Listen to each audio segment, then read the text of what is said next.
J.R. Locke, and I'm the director of the Hampton University Small Business Incubator. So on behalf of our president, Dr. William R. Harvey, I do want to welcome you here this morning on what I would consider this historic day and historic week and probably historic year. Just to tell you a little bit about the incubator. How many have been here before? Raise your hand. How many, this is your first time ever being here? Raise your hand. Okay, good. Well, to tell you a little bit about the incubator, we're here to help entrepreneurs and small business owners launch their businesses successfully. And what we do is that we enter the entrepreneur's company in our program, which can be up to 36 months. And when you come into our program, we sit down with you and we evaluate what are your goals as a business owner. And we look at your business plan, and then we try to set up goals based upon your business plan in terms of what you want to achieve. And so throughout your time in our program, we periodically try to monitor your goals to see what kind of progress you're making. If you're not making any progress, then we examine why is that, to see how we can possibly help you utilize our resources. We have a board of advisors of 11 people, from the business community as well as the university community, and they can assist you in any way that they can to help you achieve your goals. Also, one tremendous benefit of being involved in our program is that you house your business here in this facility. This facility has 10 offices, 144 square feet. Well, this becomes your corporate headquarters. So when someone asks you, well, where's your business located? You can tell them it's in the Hampton University Small Business Incubator at 6 West County Street. And with that, we also provide you with office equipment. You have access to copier, fax machine. We have administrative support. All of you probably met Annie as you came in the door, right? All right, she's also here to help, in addition to helping me, she's here to help the small business owners with administrative support that they may need. So if you need copies done, mailings, binding booklets, she's here to help, in that administrative support capacity. And so what happens is that you're now in an environment of other small business owners, everybody striving toward the same goals. And the synergy that you have within this facility, it's hard to really duplicate if you have an office downtown someplace and you're just by yourself, trying to make it happen. So it offers a tremendous opportunity for you to be involved with other people, gain management consulting and mentorship in trying to make your business more successful. And studies have shown, federal studies have shown that companies that go through an incubation program, they have a 77% better chance of success in being in business 5 years from when they start their business versus companies that don't. And that's a pretty tremendous difference. Because I often think about how many companies, when you drive around town, you see a new business open up, and 6 months later, you go by there and it's boarded up. Or a year from now, you go by there and they have a for sale or lease sign in the window. How much money did that person invest in that business? Some people invest hundreds, some invest thousands, some invest hundreds of thousands of dollars. And so to be out of business 2 or 3 years after you start your business, in most cases, is not a very welcome situation. So the incubator is here to try to help those entrepreneurs and small businesses, keep the business open and keep it successful. So if anybody wanted to know more about our program, feel free to talk to me afterwards, or you can call and make an appointment, and I'll be glad to talk to you about it. So getting to the topic at hand today, this is a historic moment because our country has never, ever offered health care to all Americans. And there's been a lot of questions, a lot of controversy, on how is this going to work. There have been consistent attempts to thwart the efforts of this plan even going into effect. I'm not sure how long that's going to continue, but as you all know, the government is shut down pretty much because of the healthcare plans. So to help provide you with some answers to questions that you may have is Brandon Beavers. I've been knowing Brandon's family for about 20 years now. If not longer. If not longer. And you know, his family has been involved in insurance business for quite a long time. And when I met Brandon a couple months ago in providing some insight on the Healthcare Reform Act, I was really impressed with his knowledge and the way that he was just breaking things down. So I invited him to come to speak with you today so that he can give you some insight about your business. So to give you a little bit of information about our presenter today, Brandon Beavers was born and raised in Virginia Beach. Brandon has been working in the insurance industry since 2002. He has led employers and individuals through the ever-changing insurance market as an agent since 2006. Brandon has expertise in employee benefits, senior and individual markets, human resource functions, payroll, retirement plans, and administration of FSA, DCA, and HRA accounts, which he'll explain to you what those are. Brandon is currently the Vice President at CPA Actuaries and is in charge of the day-to-day operations of the group department. CPA Actuaries is a family-owned organization with over 35 years of experience in the benefits and retirement market. In 2013, Brandon was certified by the National Association of Health Underwriters as an expert on the Patient Protection and Affordable Care Act, or Healthcare Reform Act. With this designation, he is able to provide sound guidance to employers and individuals alike. Due to the nature of the law, he audits the course regularly to stay ahead of the many changes which occur almost weekly. Brandon lives and works in Virginia Beach and holds licenses in 18 states throughout the East Coast and Midwest. He works with companies from 2 employees up to 2,000 employees, as well as individuals. As an independent broker and licensed consultant, Brandon is able to shop the market for his clients in order to find the best plans at the best costs. By being independent, he holds no bias toward one insurance company and is able to work in the client's best interest, not the insurance companies. So, without any further ado, let's welcome Brandon Beavers. I appreciate it. All right, guys, thanks for that wonderful introduction. I'm happy to be here at the incubator today at Hampton University. Boy, is it an ever-changing time. I mean, we literally are on the cusp of what is going to be a historic time for our entire country. I mean, we're at a crossroads, good, bad, and different. I mean, I'm really in the middle politically on this whole thing. As an agent, I could fight one way. As an individual, I could fight a totally different way. So I'm here today to try and help you guys understand how this is going to impact you as you go out to look for coverage for your employees. I told some of you at the beginning, offering benefits to your employees is a way to attract and retain quality people. That's why we offer benefits. It's something the employees need. If their employer is providing it to them, they see their employer as a friend and not just a boss, right? And that's what we want. If it's a good working environment, they're going to work harder, they're going to work longer, and ultimately make the company profitable. That's the whole point, okay? So again, I don't work for one insurance company. I work for my clients, which would be everybody in this room, hopefully. My job is to go out and look at the marketplace. I call myself the Jerry Maguire of benefits, where my talent, quote unquote, is the company. And I take my talent out to the marketplace and let those scouts fight for my talent, right? Who can give me the best deal? Who can give my talent the best, quote unquote, contract, right?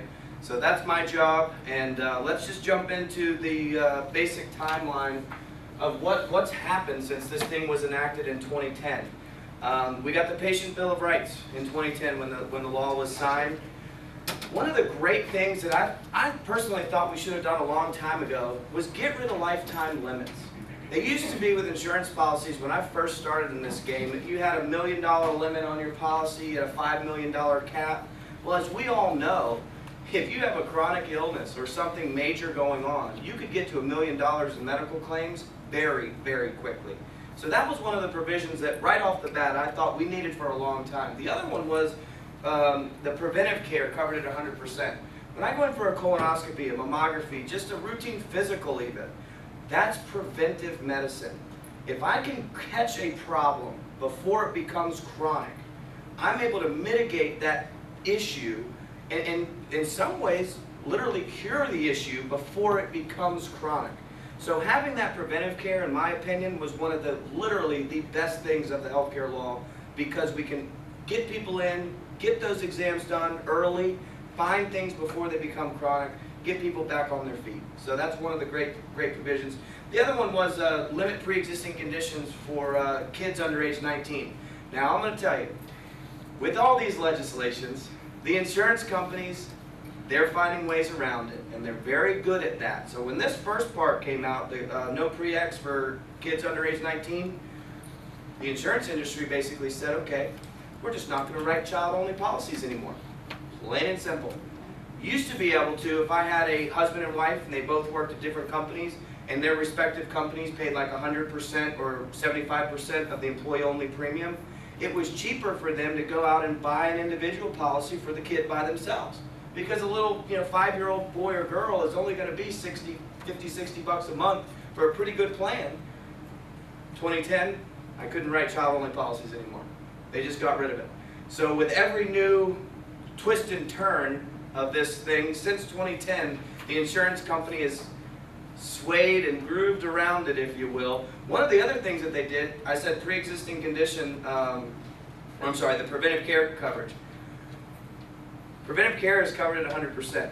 But if I get a mammography or a colonoscopy or just a routine wellness done, and they find a problem during that visit, that's no longer preventive. Now it's diagnostic. And I've had so many calls from folks, the women getting their mammography and they find something and they want to do a biopsy, right? The minute that they find something, that procedure is no longer preventive. Now it goes towards your deductible. It goes towards your out-of-pocket max. It's not covered at 100%. So can I move this down? Is that going to mess? No, that's All right, fine. cool. Go ahead. So that's one of the ways that the insurance game has fought this law, right? So these are the little things that I'm going to try and tell you, the things that I've learned since 2010 of how these insurance companies have gotten around that. The big one is that preventive care. When they say it's covered at 100%, it is with a big old asterisk at the end of it. Because if they find something, whatever it may be, it's no longer preventive. So if you ever, or have your employees ever get into that situation, remember that. Because it's going to go towards that deductible and co-insurance or have a copay associated with it. It's not going to be free. In 2011, I'm going to start going a little faster through the timeline so we can get to the meat of it. MLR. Anybody in here know what the MLR even stands for? Medical loss ratio. This is kind of a good thing in my opinion. It basically holds the insurance companies accountable. It says if I take in $100,000 in premium from any company out there, or I just use 100,000, it's an easy round number. The insurance company has to spend 85% of premium received on actual care for those members.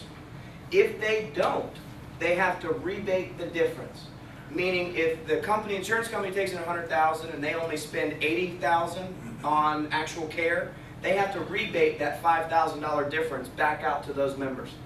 And since 2011, we've seen groups start getting checks in the mail from their insurance company. Checks back. Has anybody in here had that? That's what that $5 was. It's not very much. It's a small amount. Were you with Anthem? Yes. There you go. Anthem hit 83% this year. I got one back. I'm with Anthem. And so they had to refund 2% back to all of their members because they didn't hit the MLR requirement. So in that respect, okay, the insurance company, we all think these evil guys, right? And they're trying to swindle around the pre-existing clause and all of that stuff. That's one way we're holding them accountable. Because the numbers are the numbers. When I take in premium as an insurance company, I have to disclose it.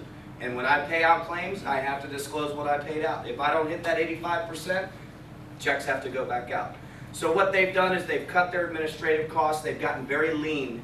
Because you got to think, 15% retention to keep the lights on, to keep staff to adjudicate those claims and all of that stuff. It's not a very big margin, but the whole idea was we don't want the insurance companies to be huge profit centers, right, at the detriment to their insured. That defeats the purpose. The insurance companies really should be there for us, right? When we need care, that's why we pay them. So And there's a lot of dissent around the larger companies, and I hate to say it, but Blue Cross Blue Shield is the largest insurer in the entire country. They always have been, and their coffers over the past 20 years are huge, huge.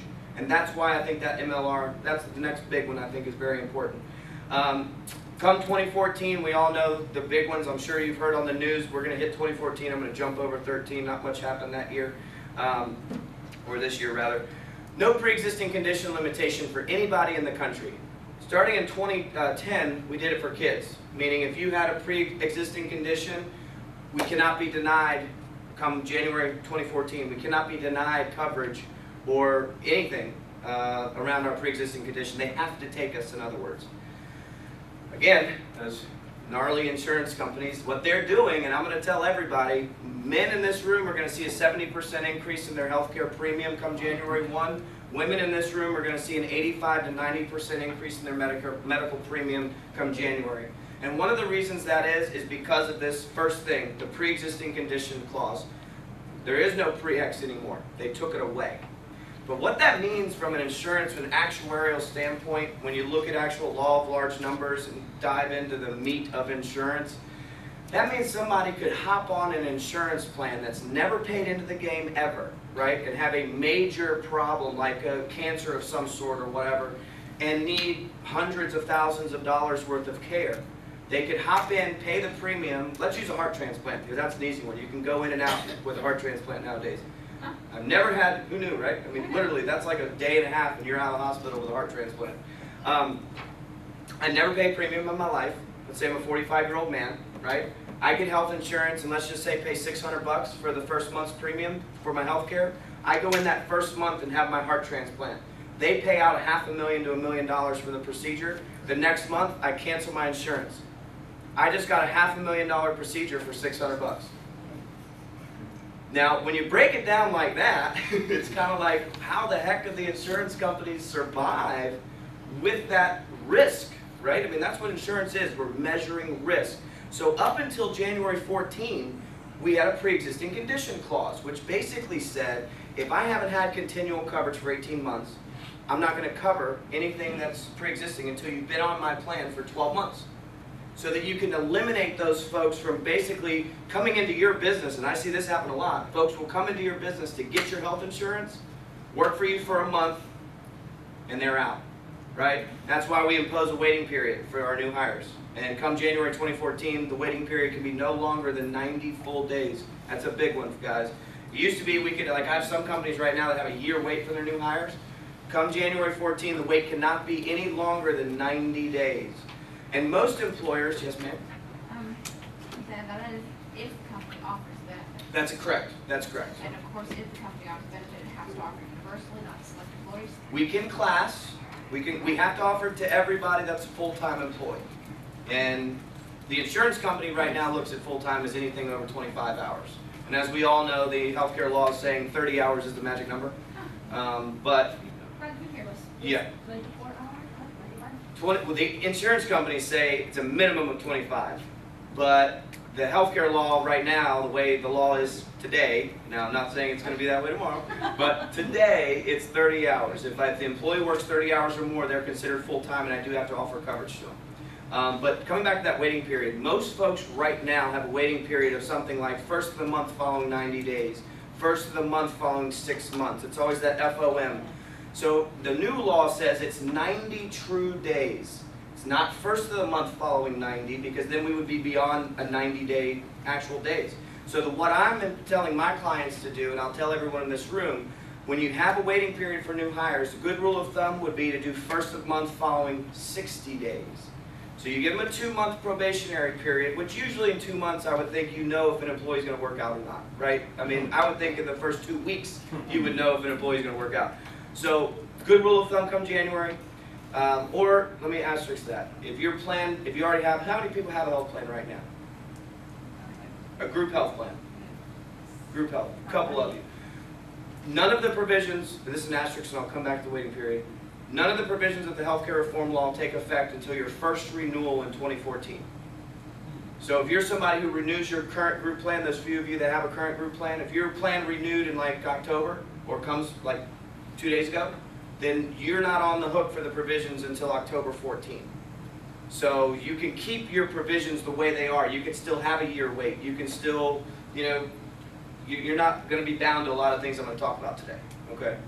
But for all those of you that don't have group coverage, it's a good idea to go ahead and adjust your manual, your employee manual, to say first of the month following 60.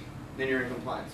Yes, Our ma'am? broker said ours expired November 2014. Because you probably renew November of this year. So if this ACS takes effect, we won't be covered by it yet? That's correct. You don't have to abide by any of these regulations until your first renewal Okay. in 2014. So if you're November, you just bought an extra 11 months that most people don't have. So, and there's a lot of the insurance companies are allowing people to renew late in the year. So for those folks that have like a March renewal, they're allowing them to renew in December. So then they can wait another 12 months until they have to abide by these laws. Good, bad, and different. You know, I mean, it's in a lot of my employers, the larger ones, are only doing that because of the 30-hour requirement. Because you have to pay at least 50% of the single premium if you do offer coverage, part of the law we're going to get to. So if I don't have to do that for another 12 months, then I'm going to save all this money that I would normally have to shell out towards the employee's premium. So as you can see, I like the tangent. I have to keep myself on task here. So let's jump ahead and let's get into the tax credit, because this is important, I think, for everybody in this room, especially if you're under 25 employees. And the whole key is, anybody in this room that has offered health care to their employees, so those few of you that raise your hand that have a group plan, if you meet the criteria of less than 25 full-time equivalent employees, I pay at least 50% towards the lowest single premium, and my average wages is less than or equal to $50,000, then I'm eligible for up to a 35% federal income tax credit, which is different from taking the premium out as a business expense, right? We're not taxed on the premium we pay because it's a business expense. This is coming off of your federal income tax that the company actually makes in profit, right? From the feds. So of the 50% you're paying towards your employee's premium, I can get up to 35% of that money that I paid towards my employees off of my income tax to the feds at the end of the year. The good thing about it, and why I think it's so important to start my very first slide basically on this, is we have until January 1 to go back and claim it to 10, 11, 12, and 13. Come January 1, if you haven't claimed it for those prior years, you can't go back and claim it. So they're allowing you to claim that credit and carry it forward or carry it backwards depending on your tax situation, but you have to claim it if this applies to you prior to January 1. Come January 1, only way to get this credit is if you buy on the SHOP, which is the Small Business Health Insurance Options Program, or SHOP.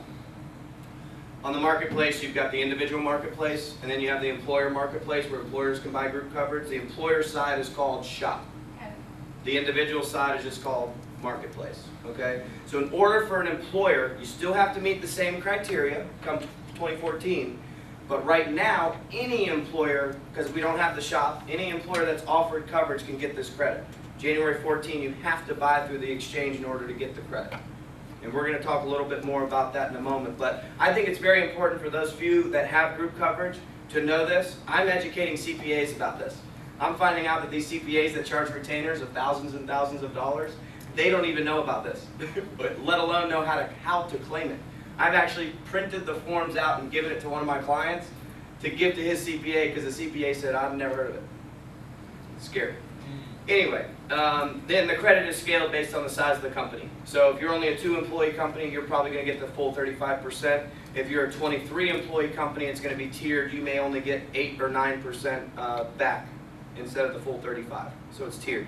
Come 14, the beginning January 2014 here, the credit goes from 35% to 50%. So for some employers, you're actually going to be better off. And this is what our company does, is now with the marketplace and the exchange and the SHOP, all of those words intertwined, it may be beneficial to go to the SHOP for coverage. It may be beneficial to go off the SHOP for coverage. That's what we're going to be able to help you with, is to look which avenue is best for you and your employees. Sometimes it's better on, sometimes it's better off depending on the situation, but if I can get 50% of what I pay towards my employees' premium back in a federal tax credit, there you go. It's huge. It's huge. It, It that's, I mean, that's big. Why, let's talk about it. Why would the federal government want to do this? To incentivize a small business employer to offer coverage to their people. Yep, It really does. yep, I mean, we didn't do it because we couldn't afford to. right, Without Rebel Hand, yep. it makes a total difference. Yep. Now, you do have to shell out the cash and wait until you file your taxes, you know, to really get it back. And when you really get it back, the amount of money that you paid in, let's say I paid in 10 grand towards my employee's premium, am I really going to get 5 grand back? Probably not, because of the way it's going to be taken off of your income tax obligation. It may not equate to exactly 5 grand, but it's going to reduce how much you have to pay, right? And for those folks that are eligible to go back to 10 and claim it for 10, 11, 12, and 13, that's 4 years. In this example here, look at my example. If I paid $50,000 a year towards the workers' health care premium, and you qualify for, let's say, a 15% tax credit, well, that's $7,500 a year. $7,500 a year times how many years? Well, that's money to me. I don't know if it is to y'all, but that's money to me. So anyway, this tax credit is very important, I think, and it's worthwhile to take some time. If those of you that have a group plan now, talk with your CPA and see if you've even claimed it, if you even looked at it. Sir?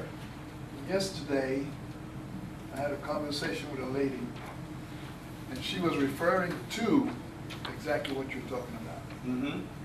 She made reference to small businesses are going to go out of business because they have to pay insurance for their employees, resulting in bankruptcy or whatever comes Sure. down the line. Over 50, that may be true. Okay? Under 50, sure. Under 50, we don't have to offer anything. Right. We don't have to offer anything. Under 50, and notice what it is too, if I go back. 25 is our magic number for the credit. It's kind of a downer because those people between 25 and 50 employees, they don't really get a credit. They don't have to offer the coverage. But there's other incentives why you would want to. Well, what she was probably talking about is the larger companies. The smaller companies, I don't really think that's the case. No, she referred specifically to small businesses. And she was not informed and I wasn't either. Right, sure. So I couldn't present. You it. couldn't argue one way or the other, but now you can, No, I because, can't. I mean, if you're, let's just think about it, guys. Like, let's just say I have an average single employee, and that premium, let's just pick a number, is $400. I don't know, pick a number, right? So if I have 5 employees at $400, that's $2 grand a month, right? Well, if I'm paying that half of that, well, I'm paying $1,000, they're paying $1,000. Well, out of 12 months, that's $12,000. If I can get 50% of that off of my federal income tax, in that example, I'm taking $6 grand out of what I owe the feds. So my check is now $6,000 less when I have to write them a check at the end of the year, assuming you don't have NOLs or anything. I think there'd be a larger incentive for companies to pay more towards the premium themselves to reduce the cost of sales. Right, because the minimum is 50%. And I still have some employers that pay 100% of single. I still have only one guy out of 50 companies I work with in 18 states that pays 100% of every tier. Family, spouse, child, children, and the single. You don't see that very often anymore. What company is that? Yeah, exactly. Exactly. It's a commercial electrician that does a lot of government contracting work. But it's funny, he just switched it. He used to say, I'll cover 100% of your whole family after 2 years of employment. Now he had to. He cut it back to, you have to be there 3 years. So he's making the seniority the big deal. But there's not very many companies that, especially in the small group marketplace, I'm seeing a lot of companies just do away with coverage to keep the doors open. It's not that they're going bankrupt. So his company has a very nice retention. Yes. Employee retention. Yes, their turnover is very low. Let's put it like that. They don't have a very high turnover at all. So, uh-huh. Well, but if you're doing federal government contracts and you know you have a $50 million contract for the next 10 years, it's a little easier than what most of us in this room have to deal with, you know? Where's the next bid coming from? So, yes, ma'am.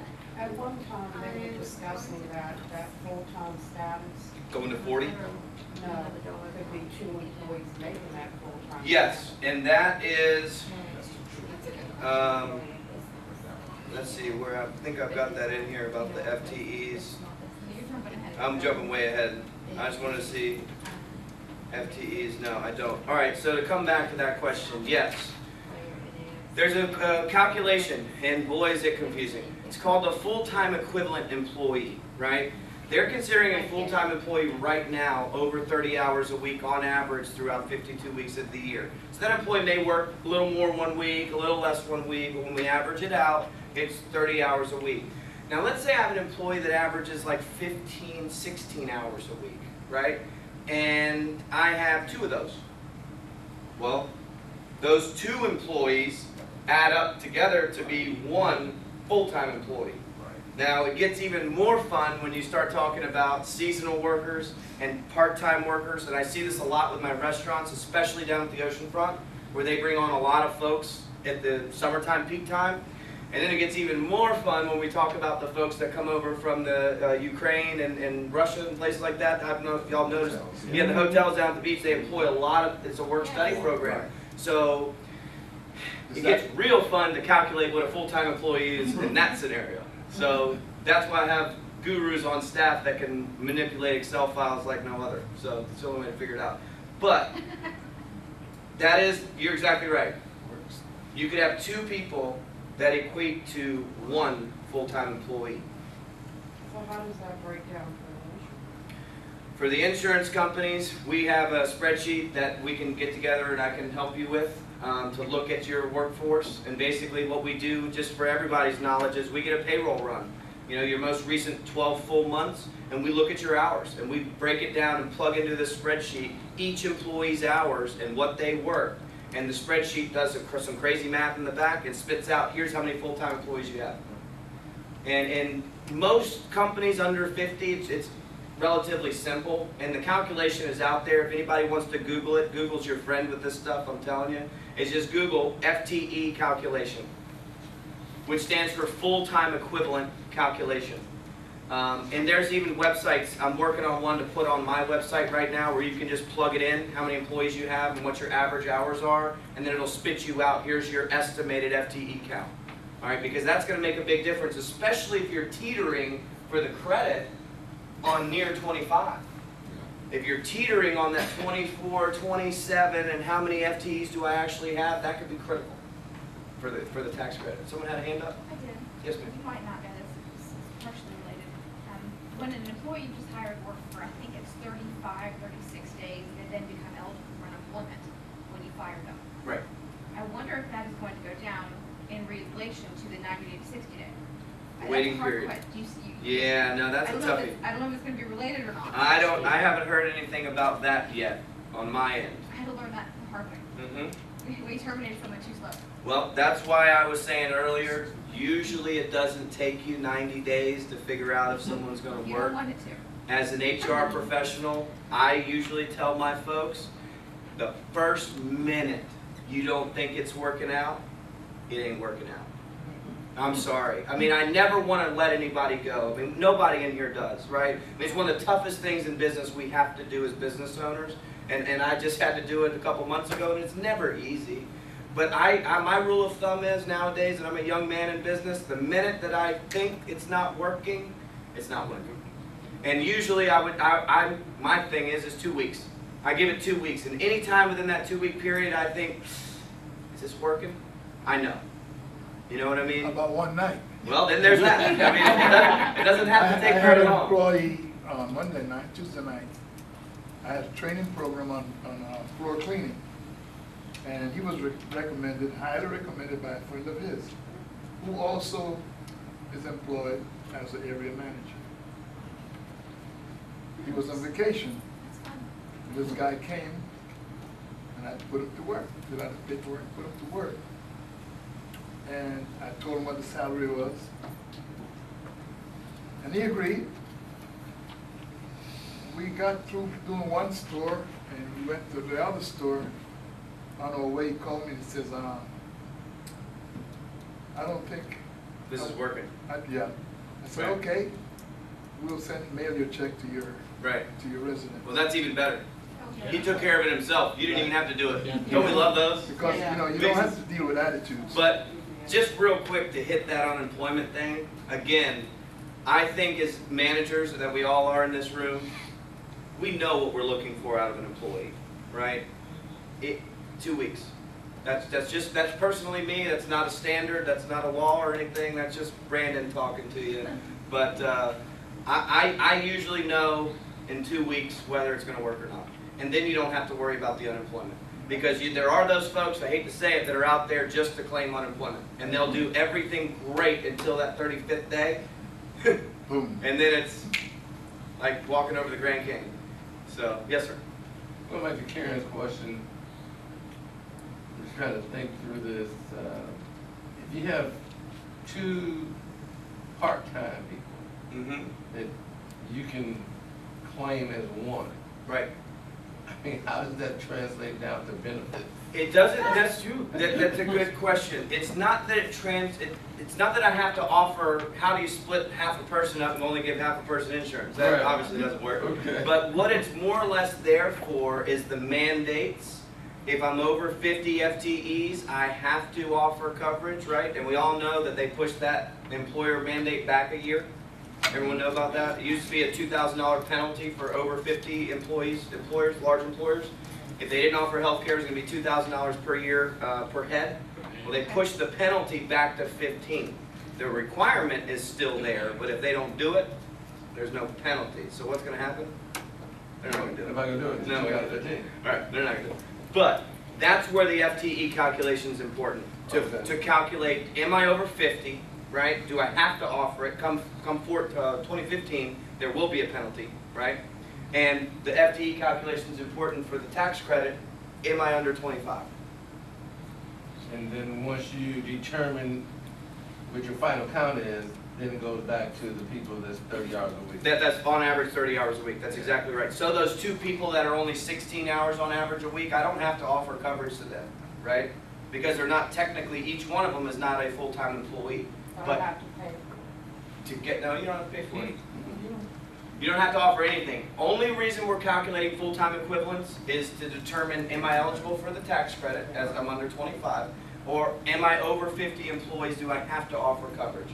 That's why we're calculating the FTE. Those are really the only 2 reasons. There's a couple other ones, but they're very far-fetched examples. So it's really for the tax credit and the requirement.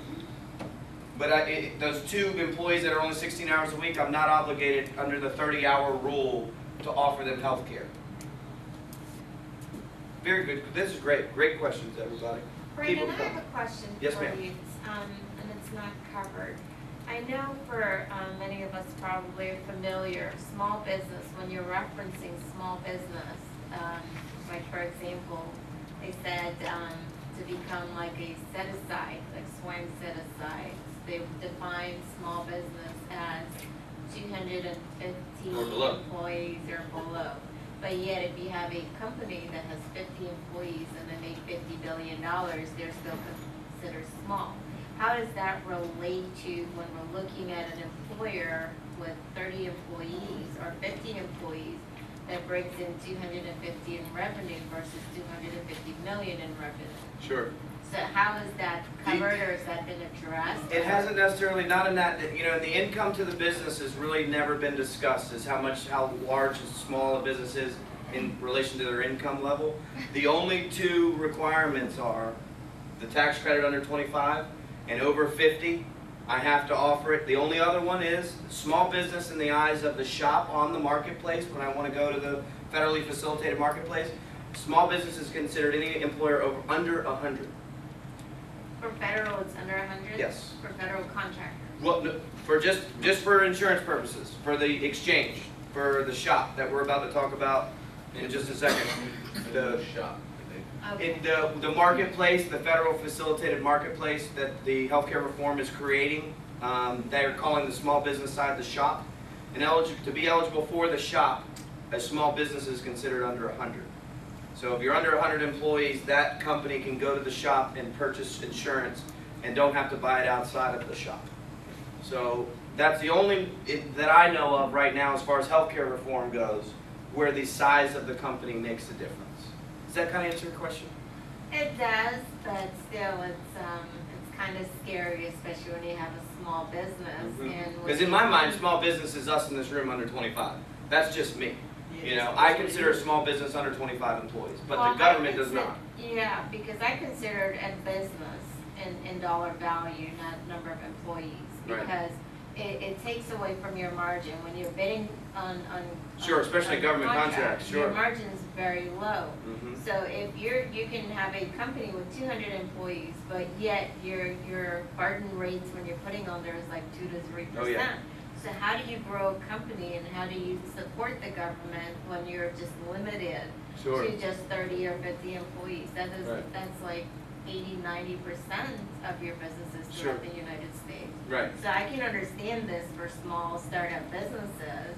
For the larger ones, like I was saying, I asked at the beginning, if you're under 50 employees, that's what this presentation is really designed for. If you're over 50 employees, I have a totally different presentation. It's like night and day. It's not even close. Well, this is good because I support both. All right, good, good. But these are all good points.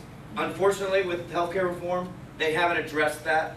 It's really just an employee count, and then what I'm required to do and what I'm eligible for based on employee count. So, again, I was jumping around a little bit. I'm going to hit these real quick. We already talked about the new hire waiting period. Here's another change come January. We kind of hit that. There's no health questions anymore.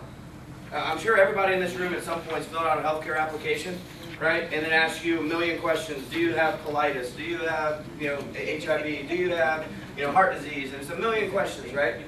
Come January, the only question I can ask is, where's that at? Well, I'll just tell you. The only question I can ask is, do I smoke? Where do you live? And how old are you? That's it. 3 things. So, like right now, those of you that have group coverage, you probably know you had to fill out those applications, get all your employees to fill out those applications, right? You submitted them in, and underwriters looked at it, and measured your risk, and gave you a rate. Now the application's literally going to be the front side of one page. That's it. Should give me a card. Yeah, it's going to be it could be a 3x5 card. How old are you? Right? Do you smoke and where do you live? That's it. And the do you smoke one, I mean, I recently quit smoking. I hate to say that, but I'm glad to say that. I was a smoker as an insurance guy. It's not a good thing, but how the heck are they going to determine if I'm really a smoker or not? Is somebody going to be coming around pricking fingers or looking at that? I don't think so. So, I mean, that's one of the honor system things that could be good or bad with this, because obviously a smoker has way higher risk than a non-smoker, right? And they are going to vary the rates come 2014 on do you smoke, do you not smoke. You're going to have smoker and non-smoker rates. You're going to have different rates based on area that you live. Obviously here in the Tidewater area, Centera Health System is huge. So they have good contracts and different contracts, but if you go to rural parts of Virginia where you have Carilion and different stuff, their charges are way different than those charges are here in Hampton Roads. So the cost for the insurance is going to be different depending on your geographic area. Credible coverage, we talked about that, is no longer necessary. We don't measure risk anymore in the normal sense that we measure risk. We don't do that. 5-year age bands have been removed. Small business owners right now with any carrier in Virginia, you can go on 5-year age bands. So, 30 to 34, 35 to 39, and so on. Now it's going to be 1-year age bands. 1-year age bands, which is going to change the game a little bit. No more renewal underwriting. When we get our renewals for anybody, even individual coverage, you get your renewal and they say, hey, it's going up 14, 15%.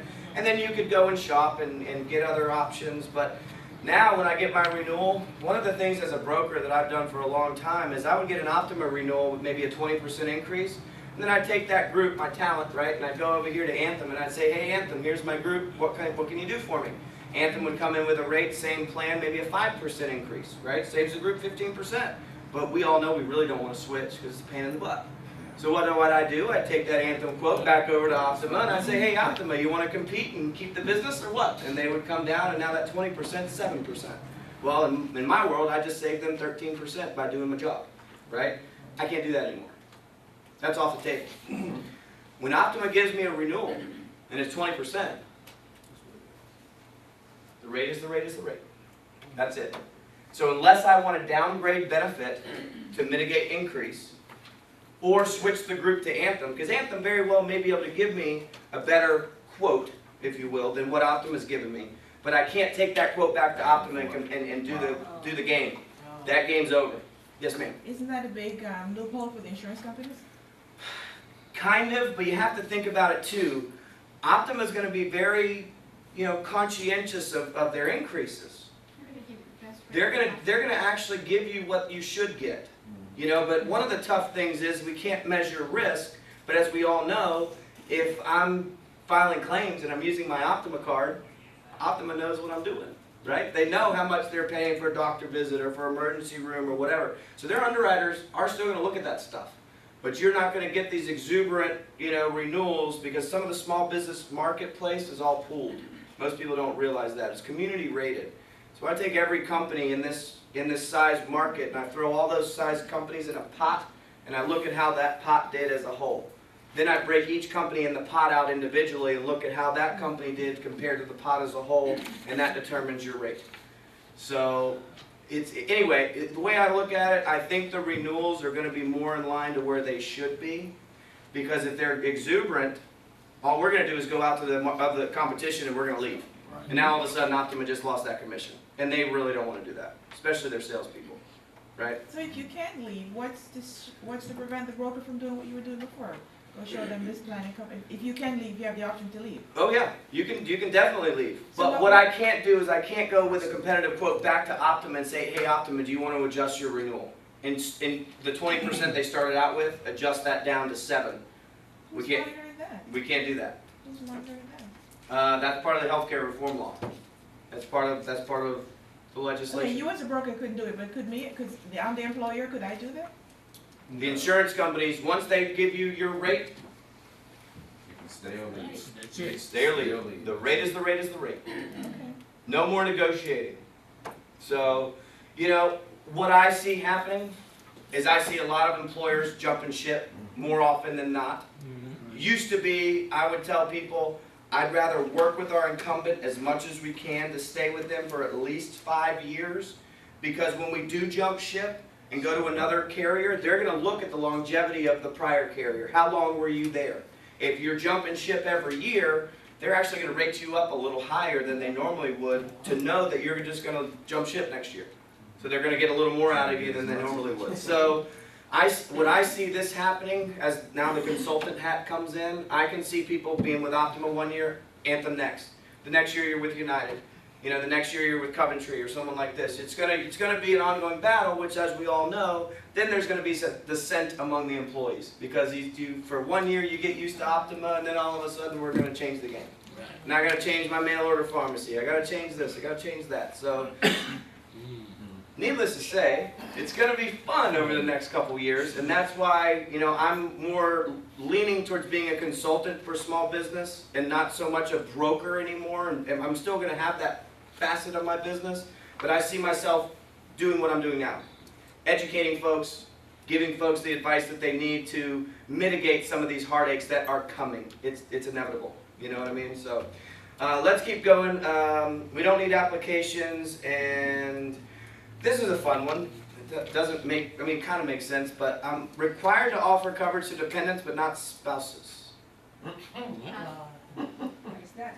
It's almost an oxymoron, right? But I guess the thing is, they're thinking that the spouse is working, right? And they would get coverage through their employer. Right. But how many folks do you know that the spouse, whether it be the man or the woman, stays home while the other goes to work?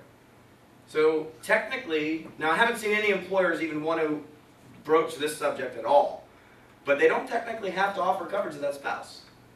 I mean, why would they not want to? I don't know yet, but I haven't seen any reason why. But anyway, that's one of the weird provisions of the law that I haven't quite figured out yet. So if y'all can figure that one out, help me out. Give me a call. So are you saying that they don't have to offer an employee spouse category, Right. but they can offer a family category and a spouse can get on that? Actually what they're saying is I don't have to offer spouse coverage at all, that I'm only going to have 3 tiers: employee only, employee child, employee children. Really? Technically they're not required. Now I haven't even seen one health insurance company in 18 states that I work, not one of them has dropped that family or spouse tier yet. There's still 5 tiers like there normally is: employee, child, children, spouse, family. Right? So I haven't seen anybody do it, but the law does allow for it. Now, what that's going to do to the marketplace if a year or 2 years down the road, because that provision's in there, there's got to be a reason to the madness why they put that in there, right? There's got to be some reason why, and I've yet to figure it out. So, to be announced. We'll get back to you. All right, we kind of talked about this a little bit, and you know, it's 12:30. I would rather jump through some of this pretty quickly and then take a Q&A session, if that's all right with you all. So we talked about the SHOP, which is a Small Business Health Insurance Options Program. It basically allows the business owner to go out to the marketplace and throw up a census of their employees and get a quote instantly from the web, from the marketplace or the shop, right, or the exchange, depending on what you want to call it. Couple good things, couple bad things about that. On the shop, I can only offer one plan.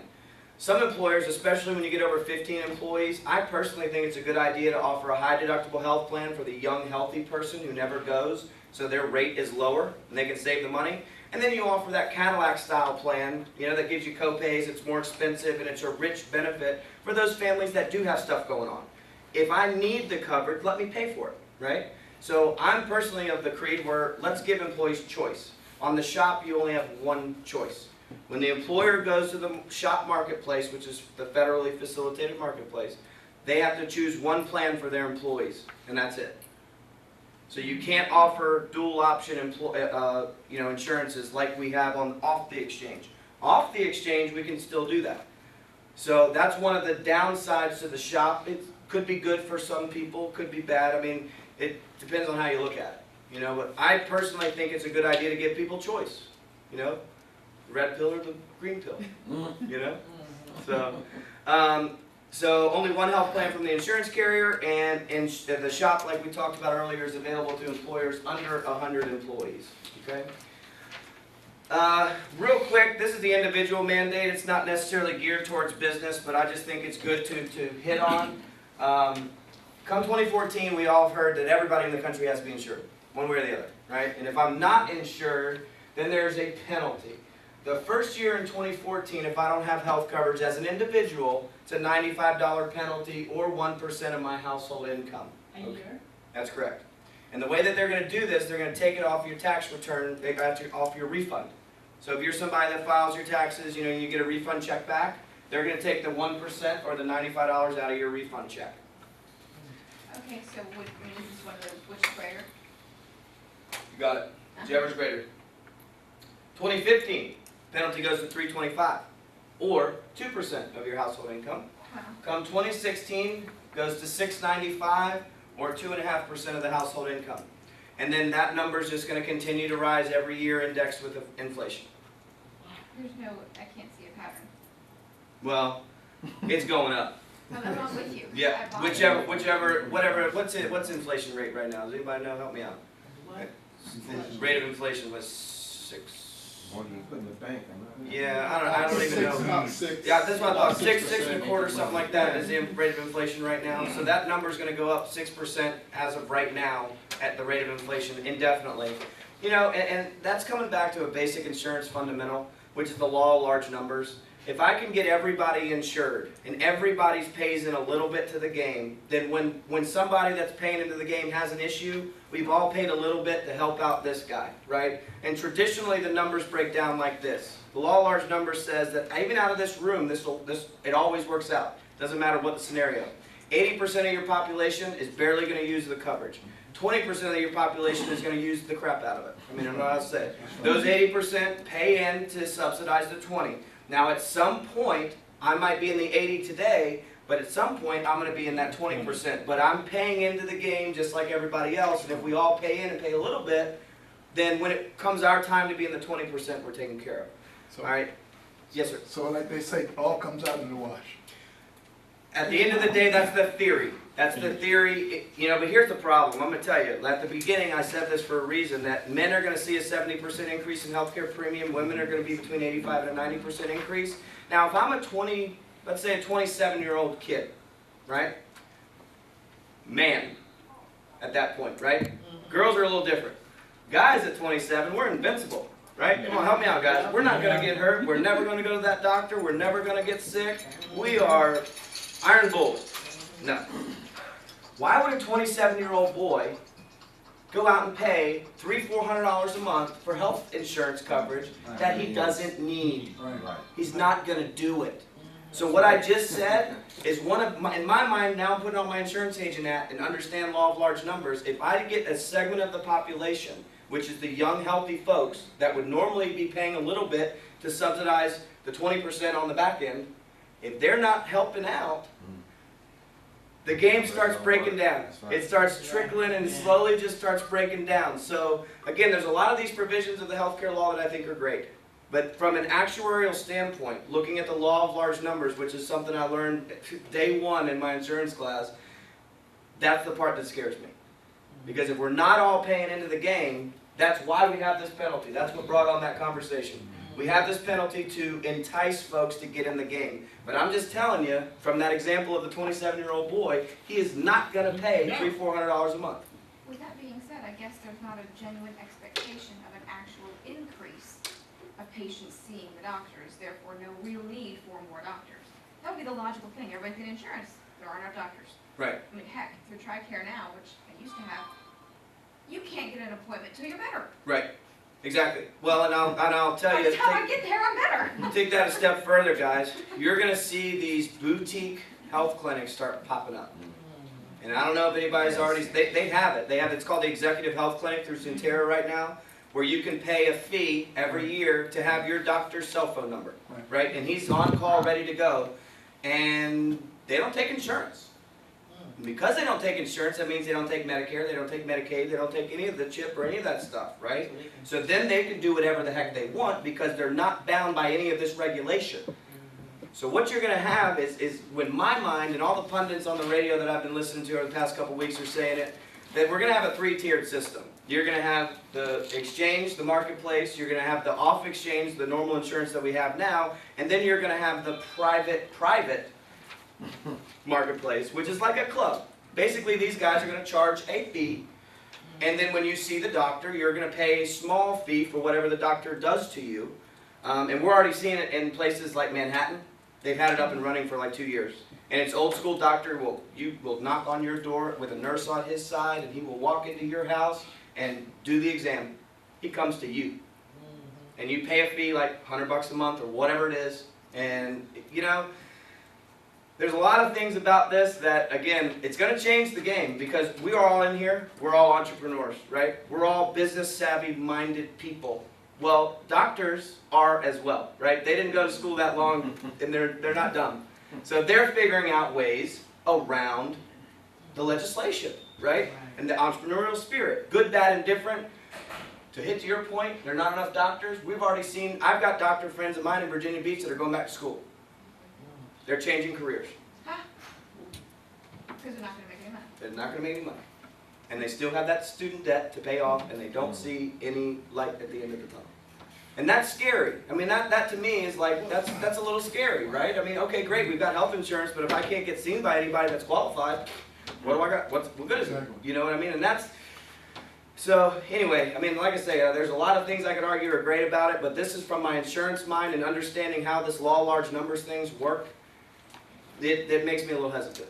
So, and it's all going to come out in the wash here in hopefully a couple weeks, a couple months, a couple years. Well, I don't know, we'll see.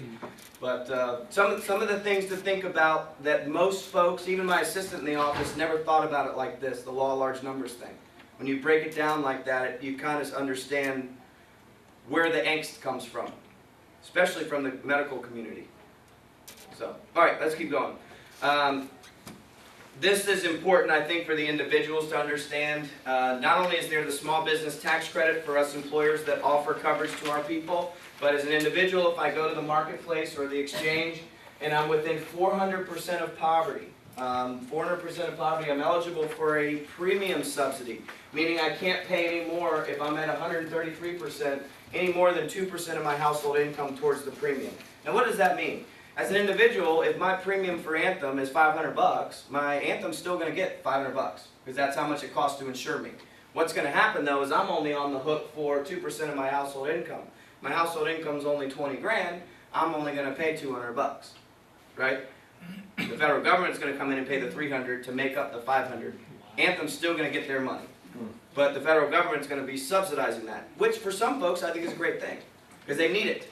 right? And I'm fine to help the person out that truly needs it. Yes, ma'am. So that's coming as an immediate benefit, not as something that's gonna be deducted off your taxes as the other ones have. Nope. So that's the immediate, you're only gonna out of pocket pay 2%. You got it. You got Is it. that what that healthcare.gov website assesses? Yes, yes. Yeah, I So if remember healthcare.gov, for those of you that may have tried to get on, that's what it's gonna do. You actually plug in your social and your date of birth and your demographic info, and they have a database set up.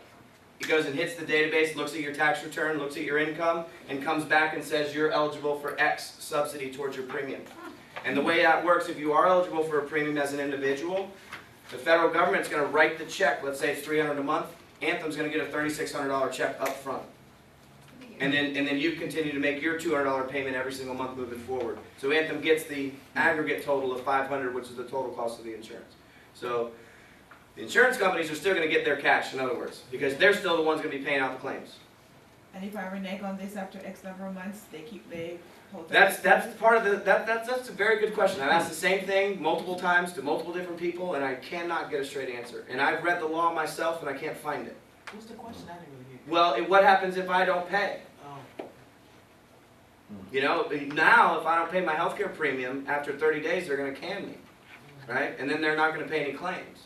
But if the federal government's paying the subsidy to the Anthem up front, and then I don't pay my portion, what happens?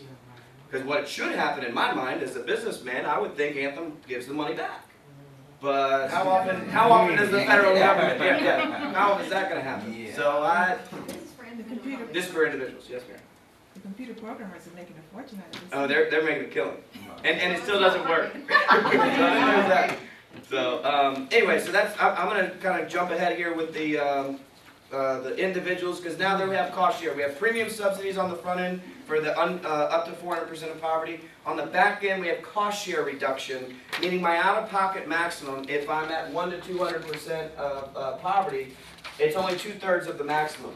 So if I have a plan that has a $3,000 out-of-pocket maximum limit, meaning the most I could pay in the calendar year is $3,000, then if I'm in this situation, then I'm only on the hook for $1,000. So when I actually get care done, when I go to the emergency room, when I get a surgery, when I see my doctor, I don't have to pay the full amount of the maximum. The federal government's going to come in and pay that side. So, pardon me, the subsidy is two-faced, if you will. So there's two sides of it. It's the premium subsidy side and the cost share side. So for those folks that are within 400% of poverty, and as I recall, this number always escapes me. I believe it's $36,000 a year as a single individual. If you make under $36,000 a year, you're eligible for this stuff, this subsidy. Is that individual a single person, or is yes, that single. And then the number of rows, and actually when you get, if you ever can get on healthcare.gov, there's a little questionnaire, and it asks you, do you have coverage now, how do you get your coverage, basic stuff, and then they ask you how many people are in your household, and once you change the number to 2, it jumps up to like 48,000 or something like that. Don't hold me to these numbers. It's something like that. So, you know, again, I think it's a good thing for the folks that have never had access to an Anthem or an Optum or United Healthcare. Now they're going to have the access. I think that's a good thing. On the flip side, where's the money coming from? That's where my insurance mind kicks in, because we pushed the penalties back for the large employers, the $2,000 per head per year. That's the money coming in, that the way the law was designed. If I've got that money coming in, I can pay the subsidies out on the back end. Well, now that we've pushed the penalty for the large employers back to 2015, we don't have the money coming in, because the government was expecting Burger King, Walmart, these huge companies to not offer coverage and pay the $2,000 penalty. They're going to offer coverage of some sort, but they're not going to offer coverage the way it is through the law. So we would have money coming in through the penalties to pay the money out on the subsidy side.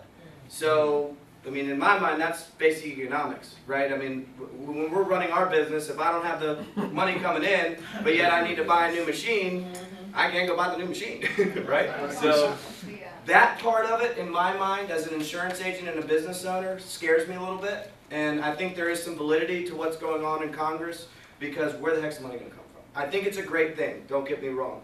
But I'm a little concerned. If we still have the large employer penalty, I'm all for it. You know, seriously, because we got money coming in. right? I'll leave it at that. Like we say in economics, there are no free lunches. Well, there you go. Didn't we all learn that in Economics 101? Yeah, sure did.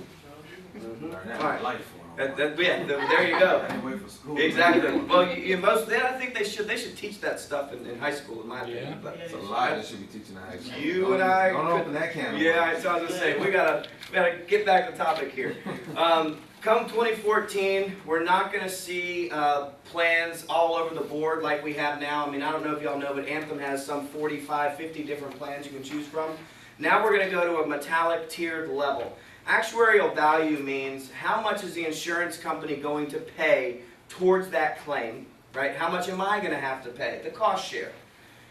The bronze level is going to be at a 60% of the bill, so meaning Anthem's going to come in and pay 60%, I'm on the hook to 40%. As it stands now, that's called co-insurance, and most of you under your health plans have co-insurance now. So obviously the bronze plan is going to be the cheapest, silver's at 70%, and so on, gold and platinum. The platinum is going to be your most Cadillac coverage, the insurance company is going to be paying most of that bill, therefore the premium for that plan is going to be the highest. All right. So for those folks that want to pay, they get the better metallic tier. But you're going to see these things go away, like the Vantage HMO 2550 and the Vantage 532,000 and different plan names that they have now. They're making it easy for folks to understand what's the AV value of this plan, plain and simple. How much is the insurance company going to pay? One of the other things that's going to hit come January 1 is a great thing in my opinion, the essential health benefits. Every single thing on this list here, and I know it's very small on your handout, but EHB, all of these things here are considered essential health benefits. And every health plan in the country, whether it be individual or group, has to offer all of these essential health benefits, including maternity coverage, preventive, lab services, mental health, hospitalization, emergency room, all of these things, which I think is a great thing. But that's, for everyone's knowledge, where some of the debate has been, especially with our friends at CBN, about the abortion, birth control whole concept because of this one right here. This is built into the law where you have to offer maternity coverage and newborn care, and part of that means abortions and So that's defined in there. it's in the law. It literally says that in the law. So That's interesting. I wouldn't define abortion as maternity and newborn care. I think it's a woman's choice. I'm just going to say it. I don't care, right? I mean, it is what it is, but again, that's where some of the, just so you know where the debate comes from, and for some folks who just didn't know why we're talking about that, that's where it comes from, is from the essential health benefits. What about the pediatric services? It says including oral and vision. I'm guessing that's for children 17 and under. Yes, young kids, you're going to see, I'm glad you hit that. You're going to see your health plans now offer dental and vision, part of the plan. You don't have to buy it separate for your kids. So it's included.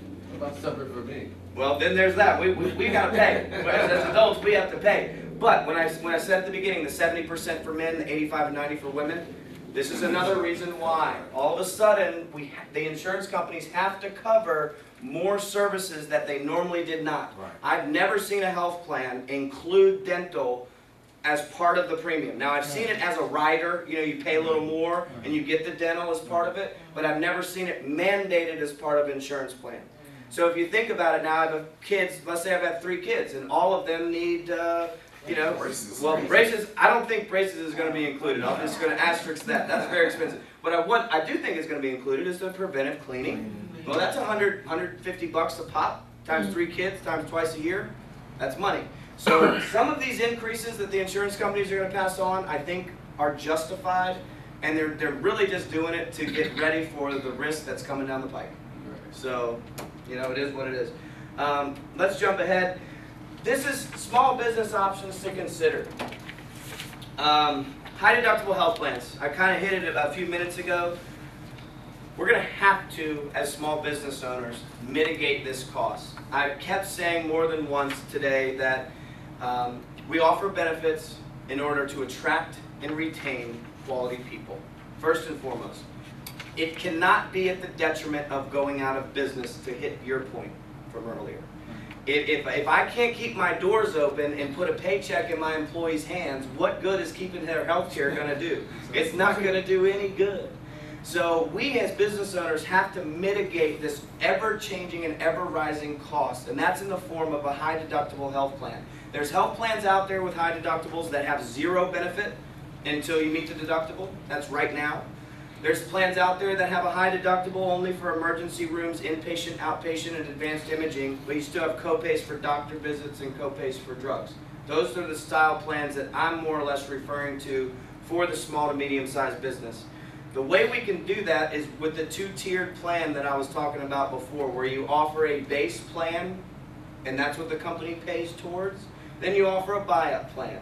So if that employee has a family with issues, you're going to pay for care, guys, in one of two ways. Up front in the form of premium, or on the back end when services are rendered. You're going to pay. Just pick your vice. Up front or on the back end. So in this example, I give the employees the choice. Do you want to pay up front and have the no deductible health plan, copay style, copays for everything? Or would I rather retain my money, keep it in my pocket, take the higher deductible health plan, and if and when I have to go, I've saved the money through paycheck, right, to pay for this higher deductible. Or what most employers are doing is going to an HRA. And this is where I'm going to get into those fun HRA, DCA, FSA things. HRA stands for Health Reimbursement Arrangement. The HRA, Health Reimbursement Arrangement, is employer money. Because it's employer money, there's very little restriction on what we can do with it. Except for what I told a few of you at the very beginning. The original legislation allowed me to pay for my premium with an HRA. Now we can't do that. What I can use my HRA for is copays, deductibles, prescription drug, vision, dental, stuff like that. And it's employer money. Meaning, on the shop, remember how we said you can only have one health plan? And let's say on the shop that one health plan costs, let's go back to the $400 single. If I go off the shop and offer two plans, a high deductible and then a Cadillac style, and maybe I get that high deductible single cost down to $300, right? Saving $1,200 a year for every single individual. With an HRA, I could take, let's say, 1,000 of the $1,200 savings and say, if you take this base plan of coverage, I'm going to put $1,000 on a credit card for you to spend on your deductible, your copays, your doctor visits, etc. The employer saves $200 per head per year, right, by going that route, and I'm giving the employees a choice. And an incentive, you're exactly right, to take the higher deductible plan, which ultimately costs me as the employer less money. But as employers, we have to be creative. We know that we're saving money, but the employee thinks it's a $2,500 deductible. My employer's going to put $1,000 on the table. That means my deductible's only $1,500, right? And again, now we're giving a quality benefit to our employees. That it actually does help, because for that guy like me, for example, who hasn't been to the doctor in the past 5 years at all, right? When I do go for strep throat, and I just need a basic doctor visit and an amoxicillin prescription, I have $1,000 on a credit card. That's the way we do it nowadays. It's all adjudicated through a MasterCard. I have 100% coverage. I'm not paying anything as a single employee if I take the base plan or the high deductible option paired up with an HRA, and the employer still saves money compared to what we could do with the one plan on the shop or the marketplace. Does that make sense? Yeah. So, I sometimes lose people when I get to this example, because it is kind of confusing how that all works. But that's when I said, what we do as consultants is look now at the shop, look at this example with the HRA that I just gave you, and see what works best for you. Because my goal ultimately first is to take care of my business owners and save them money. My second goal is to take care of their employees so that the employees can make the business owner money. So I'm looking at all facets, but first and foremost, I work for my business owner who makes the decision to fire or hire me. Right? That's simple business. So, so we have HRA. The other one is FSA. Who here has used a flexible spending account? Flex spending, a couple people. Has who can explain what a flex spending account is and how it works? Mr. Luck. Basically, you're taking your premiums and setting up on a pre-tax basis. And so the money that you're spending is going to be pre-tax, but ultimately your take-home pay is going to be more because your taxes will be less. Right. And so it gives you, and now You know, actually I started flexible spending accounts. I put them on, I probably one of the first insurance agents. We put them on the market. Back in the 80s, Yeah, back in the 80s. And then they were not so you had to popular. file a claim and they would mail you a check back. Now, as Brendan indicated, I mean, it's so much smoother because having been a part of Says that system benefits card. and now using a card like this, I mean, it is great. Because now when you go to the pharmacy, I do it for my blood pressure medicine. I just take the card, Swipe just this. swipe the card, and you're done. You're not spending any money out of pocket because you've already had the money deducted from your check that goes toward a credit on the card. And here's one of the things about FSAs, and that's a very good explanation. Thank you, sir. Little more info about the FSA. Different from the HRA, where I said at the beginning, the HRA is employer money, right? And there's a lot of freedoms around employer money. For example, I can give executives under an HRA plan a different benefit than my rank and file through an HRA. I have some employers that give their executives $10,000 a year for medical, and their rank and file get $1,000. And with the HRA, because it's employer money, we have a lot more freedom. All right, that's that side. HSA is employee money, and I'm going to get to that in a second. But the flexible spending account basically allows you to pay for inevitable medical bills that you would otherwise pay for anyway. For example, if you're someone that takes like a prescription every single month and it's a $30 copay, I know that after 12 months I'm going to spend $360 on that drug. I could pay it right out of my check card, right, which has been taxed state, federal, and FICA through payroll, and go ahead and pay for that $30. Or I could elect $360 on my flex card, right? Take the $30 out of my check every single month, and day one that I get my card, I've got $360 on here to swipe. You can put in an FSA account. This is employee money, by the way. This is not employer money. Employees do this. And it's really designed for those inevitable medical expenses we know we're going to incur. For example, if you know you're going to have to pay for your kids' braces, you can load this card up to the federal max, which is $2,500. So an employee could put $2,500 on this card, and the way it actually works out is whatever your payroll schedule is, take $2,500 divided by 26 for biweekly, 24 for semi-monthly, 52 for weekly, right?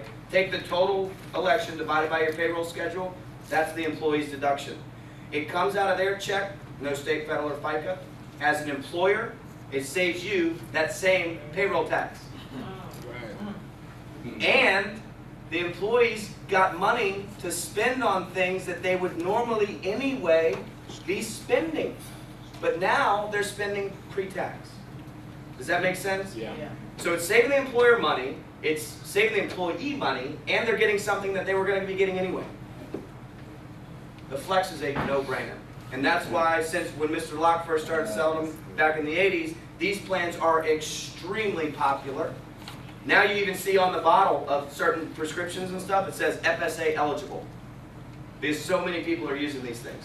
So, flex spending accounts, highly recommend them. These are the type of things that our office would talk to you about. How do I mitigate my costs, give employees something that they want and need, right? And stay in compliance with the healthcare provisions. Sir? And initially when they came out, they had the use it or lose it clause.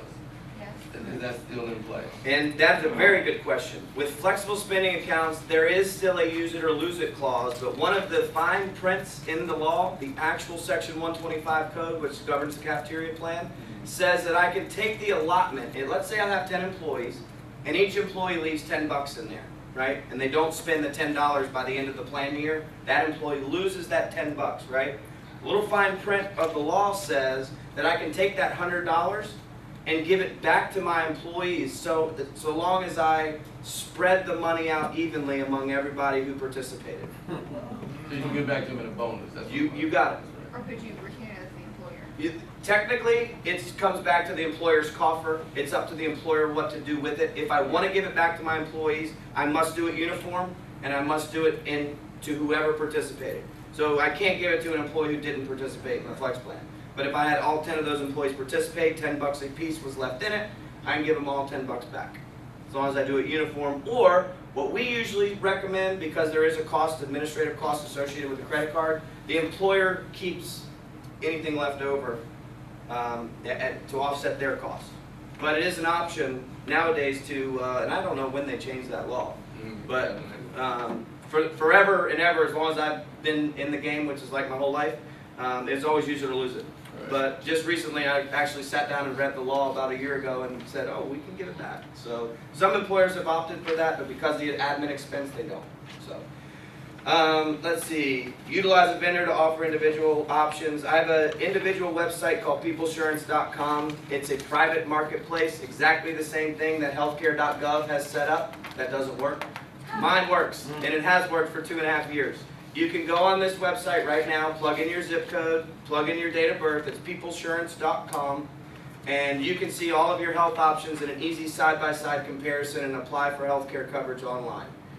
So for some small employers that want to offer benefits but can't afford to offer a major medical plan, what I've done is come in and offer things like the Flex Plan, like the HRA, because you do have the freedom. You don't have to tie all this stuff to healthcare. And let the employees go out and buy stuff, and let me just do a presentation about PeopleSurance, and then they all can come to me to buy their coverage, but they then can use the flexible spending account to pay for the co-pays that they purchase through a private exchange. So, you know, there's ways around offering a major medical plan. And again, I'd love the opportunity to speak to every single one of you guys in the room at a later date to see what we can do to help you out. Hopefully I've conveyed on this morning that there's some innovative ways, if you understand the law, to work with the law. I never in my career, and don't ever, will never, skirt the law, because you just get in trouble, it's not worth it. But if you know the law, you can play the game. Right. And that's what I'm looking to do for my clients moving into this post-healthcare reform era, is use the law to our advantage. Work around it. So what's the eligibility requirement, Brandon? Because I know when I was offering those FSA accounts, it was only for companies 15 and up, Now it's any employer. even the 2 to 25 market. S-Corp owners cannot participate, but their employees can. That's the requirement. If you're an S-Corp owner, you cannot participate in a flexible spending account. However, you can do an HRA, So the real benefit, which is pre-tax too as well. It just functions a little different.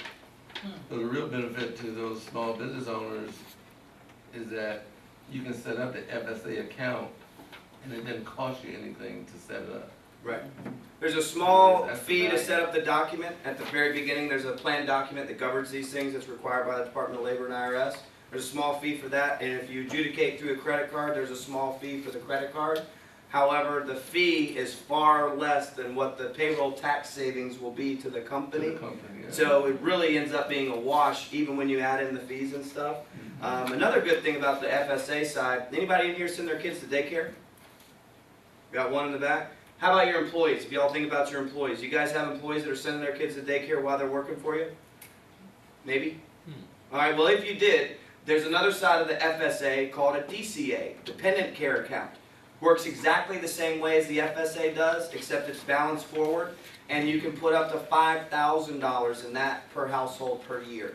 And it allows that employee that's sending their kid to kinder care, or even if they're sending them over to grandma's house and you're paying grandma, as long as grandma claims the income and gives us her social so that we can 1099 her, we can pay grandma through the dependent care account 100% pre-tax.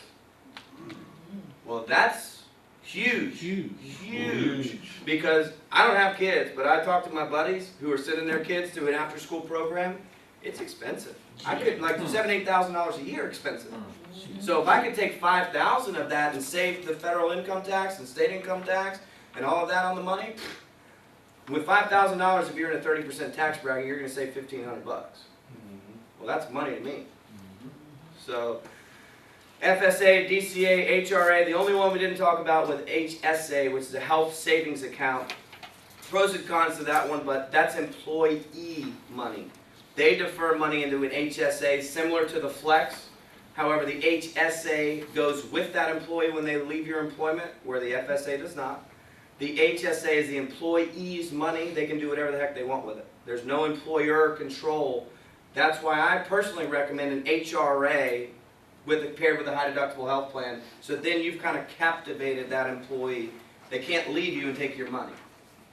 Even though the HSA is their money, it really doesn't do anything to retain that employee to the employer. Does that make sense? because it's a private account, basically, to spend on medical expenses, which could also be spent on a TV if you wanted, but you have to pay tax on it. And the credit card vendor actually tracks that stuff and sends you a 1099 if you buy a TV with it. So HSA, healthcare saving, healthcare spending is equivalent. No. Health savings account and flexible spending account. No, health spending. Oh, health spending account. Because Yeah. I've heard that term. Oh, yeah. Okay. Health savings account, health spending account. Okay. And you set those up with a bank. You know, there's certain banks around the country that specialize in HSAs, and they use a credit card. It's employee money, and it does work for an employee like that's young that wants to start out. It's kind of like a retirement plan, but for healthcare, because it's inevitable that we're all going to have medical expenses at some point, right? I mean, at some point we're going to be paying medical bills. So if that employee could defer maybe $10 a week or whatever and do an HSA, by the time they have medical problems in their 30s, 40s, 50s, or whatever, they've built up an account to pay for those inevitable healthcare expenses. Tax-free. Tax-free. And so Yeah. Yes, the ma'am. HSA is not use it or you lose it by the end of the year. That's exactly right. It rolls. It's your money. You take it with you. As long as you use it for a qualified expense, there's no requirement. HRA, employer money, I come back to the HRA, same deal. The employer can set up how they want to do it. Sometimes my employers will roll 50% of a remaining balance over the next year. Sometimes they'll roll none. Sometimes they'll roll it all. You know, and that's where the HSA, the employer, really has the control. Because again, I come back to my main point. Benefits are designed to attract and retain quality people. So if I don't have the control, I'm not really retaining, am I? Right? I mean, that's the whole key with benefits. So I open it up. Hopefully I didn't go too far or overwhelm you with all of this stuff. Yes, sir. Jamal, I'd ask about 1099. Oh, that's right. Let me come back to that. 1099 workers. We can't offer health benefits to those 1099 people. Okay. Well, what we can do is we can set up an HRA form.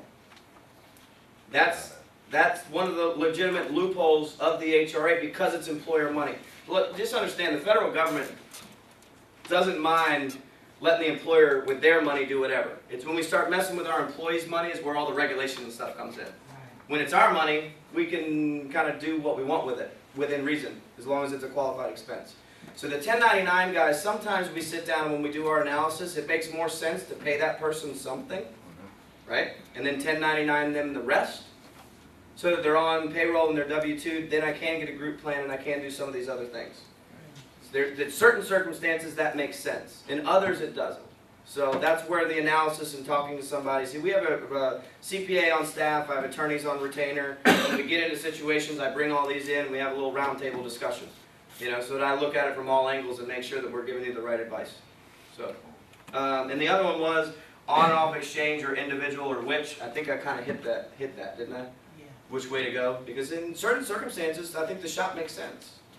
And I think the individual marketplace makes sense if I'm eligible for a subsidy. There's no reason why I would not go to the marketplace. You leave that money on the table if you go off the exchange. So, sir. So, as an employee, I've been hearing so much about going on the exchange and getting coverage at a lower rate. So if I'm working at a company who has a group plan, can I elect to get off the group plan and then go to exchange to get Yes. coverage? Yes. Is that date controlled? During open enrollment, which is going to happen every year, kind of like Medicare, the exchange open enrollment, the way it's set now, is going to kind of coincide with the Medicare stuff. So it's going to be the latter fourth quarter of every year. Like we're starting now in October, and it's for coverage effective January 1. It only makes sense, to JR's point, to do that if I'm eligible for a subsidy. It's not that it's going to be cheaper on the exchange. Remember, Anthem's still getting that $500 a month. Right? They're still getting the total premium, whatever that premium amount is. It's whether or not I'm getting a subsidy from the federal government to help pay for it, right? And it depends on, remember, the employer has to pay 50% of the premium in order to qualify for the tax credit, or you have to pay 50% if I purchase on the shop, right? And every insurance company actually right now, today, and it has been since I've been doing this, Anthem and Optima's contracts require the employer to pay 50% of the lowest single rate. Part of the contract. So if you're not doing that, they potentially could come in and deny claims and drop you. So to an employee, if my employer is kicking in 50% towards the game and I'm only required to pay the other 50 pre-tax through payroll, that may be better than going to the marketplace and getting the subsidy. Because the subsidy might not be equivalent to what my employer's 50% is going to be, not to mention traditionally, individual coverage is not as rich as group coverage. Group coverage is always going to be richer than individual coverage, in terms of prescriptions and deductibles and what's covered, what's not, and stuff like that. That's going to change come January, but it's going to still be kind of the game. The individual market is going to not be as rich as the group. So that's where, you know, I mean, people like me are going to be working more closely with the individual employees than we ever have to look at, is it worth it? Is it worth it? Because even when the employee has to pay their 2% or 9.5% or whatever it is towards the premium when they're getting a subsidy, that 9.5% is not pre-tax. It's post-tax. They got to figure out how to pay it. They got to write a check. Anthem's going to get that money somehow, and it's not going to be pre-tax. Through an employer plan, it is going to be pre-tax because we've set up a cafeteria plan and we're paying it through payroll. So it really depends. That's the kicker. And that's where looking at all your options is going to come into play. Does it make sense to go marketplace, or does it make sense to go off? For the employer and for the employee. But to answer your question in short, the employee does not have to take the group coverage. They can opt out of it. Even if I'm a large employer and I've met the requirement as long as I offer it, and they could go to the exchange and get something else. That's a good question. Yes, ma'am. What happens for someone who has 2 full-time jobs? Will they be required to get insurance through both jobs? You just have to have coverage somewhere. Okay. So even though, like, let's say I'm at a large employer, 100 employees or whatever, and that employer is mandated to offer coverage, if I have coverage through my spouse, I waive that large employer's group coverage, and that employer is off the hook as far as the requirement to offer coverage. That's only the requirement, is to offer it if I'm over 50. If I'm under 50, I don't have to offer anything. I just get a tax break from under 25. So, but in that example, you don't have to take both coverages. You would just have, as long as you're insured somewhere, that's what they want to know. And that's why, guys, if you notice on your W-2, there's a place for healthcare now. You might notice that on your W-2. There's a new box there for healthcare premium. How much did your employer pay towards your healthcare coverage? And now all you employers have to start reporting. Hopefully your CPAs know. I wouldn't rely on that. Make sure you tell them that there's a box on your W-2. Just pull up 2013's W-2. You'll see it. It's right there. And you have to report. If you pay anything towards your employee's premium, you have to report that. And that's how they're going to check who has coverage, who doesn't. If that box is filled out for an employee, then the federal government can say, okay, they don't need a penalty. They've got coverage. If it's not, then they're going to start looking at the exchange, and the insurance companies are going to have to start reporting to the IRS who has coverage and who doesn't. They didn't hire 30,000 new IRS agents for nothing, I'm telling you. And compliance is going to be a big thing. I skipped over a slide that I meant to take out, by the way. As of 3 weeks ago, this was required. We had to give a notice out to employers. I don't have the file, but it's just a notice that says the marketplace is coming online. And that used to be a requirement under the healthcare law that we give it out October 1. Well, they removed that requirement. It's still. After October 1. Well, they removed it actually a week and a half ago. One of those 458 deals again. The final guidance came out. They said there's no penalty if you don't deliver the notice, but it's recommended. And all the notice says is, hey, the marketplace is coming online October 1st. You can shop for coverage. I did it. Yeah. So in between the week that I read the direction as Oh, I yeah. did it, it was. Oh yeah, because even Cherry Becker in Holland, one of my clients sent me over a notice that they received from Cherry Becker, said you have to do this by October 1st. They didn't even see the updated regulation. And they're a big firm. I mean, it's right there, easy as day on the Department of Labor's website. It says, plain and simple, it is not a penalty if you don't do this, but it's suggested. I mean, if you're an American living nowadays and breathing in this country, you know about this, right? I mean, if you don't know about this, what rock have you been living under? So, but I should be taking that out because that's one of those requirements. Literally, guys, I'm telling you, if I was to come back here in 3 months and do this seminar again, it would be a different conversation. This is like version 6, and I just built this presentation at the beginning of the summer for something I did at the Coliseum. It was in June. And I've had 6 iterations done since June. I mean, it's changing every day. I have a couple questions. Sure. On the HSA, can individual people get that? Does it have to be employer sponsored? Individual coverage they offer that through individual. And when you die? They have beneficiary designation. So the next question I have is. Great questions. The next question I have is, we actually have a group dental care, Uh-huh. and I believe 100% is paid. Employer sponsored? I think so. Yeah. Would that be that whole, let me go back to those tax years and it's this? No, that only pertains to healthcare. Thank you. Does not pertain to dental. And that's a great benefit. If your employer's paying 100% of dental, that's good. United Concordia is pretty reasonable. Oh, UCCI is one of the greatest dental companies next to MetLife and Guardian, in my opinion. And everybody in here, as just a public health announcement, get your teeth cleaned twice a year. They've linked heart disease, high blood pressure. They've linked cancer to not keeping a clean mouth. It's very, very important. Everybody in here, get your cleaning done. It's worth it. So when do you Save think that your mouth. medical groups would want to start paying for that? The whole idea, again, the whole healthcare law is looking at the vulnerable. And in our society, that's the young. They're wanting to make sure the young are taken care of. So they're making it mandated under the health plan that the young get their dental care taken care of. They're basically saying that by the time we're adults, if we're not taking care of our health or our mouth, then it's up to us. Well, it does set a behavioral trend. I couldn't agree more, just perpetuating the cycle. So, but, I mean, when I get these bulletins from the ADA talking about, oh, we've linked oral health to this new disease and this new disease, and just get 2 cleanings a year and you'll live longer, it baffles me to think, that it's that important. So, any other questions, guys? I mean, I've got another hour, as long as y'all want. I'm sorry? I believe it's under age 19. Yeah. So, wow. I could be wrong, don't hold me to that. All I know is it's dependent children. And as of right now, most dental companies at least consider dependent children under age 19. And they don't have to live in your household. Nope. That's another one of the provisions of the healthcare laws, that your kids can stay on your plan until age 26, regardless of student status. Prior to 2010, it used to be you had to be a full-time college student to stay on until 25. Now it's just 26, regardless of student status. I've got a couple, their daughter lives in Washington State, is married now, age 24, and still on mom's and dad's health insurance. They don't have to be. They don't have to be, but they can be. You see, but she's married, her new husband in Washington State has health coverage and everything, but it's cheaper for that daughter to stay on mom and dad's plan back here in Virginia.